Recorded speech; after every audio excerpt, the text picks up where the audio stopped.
Pour désigner Donald Trump, un certain nombre de journalistes et d'investisseurs financiers utilisent maintenant le terme taco. Alors, on va voir pourquoi, mais dans un premier temps, il faut que vous sachiez que Donald Trump n'aime vraiment pas qu'on l'appelle comme ça. But don't ever say what you said. That's a nasty question.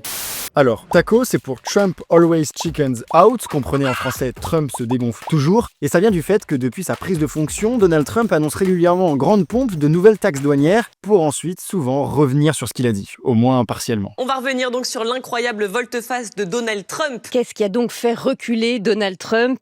Et selon de nombreux observateurs, si Donald Trump a reculé à autant de reprises, c'est à cause de la chute des indices boursiers que ces taxes douanières avaient provoqué. D'ailleurs, lui-même a reconnu que ça avait un rôle. C'est ce qui a poussé Robert Armstrong, un éditorialiste du Financial Times, à inventer le terme taco, et depuis, ça a son petit succès. Qui s'est inspiré de tout ça pour lancer ce taco avec image à l'appui sur X, effectivement.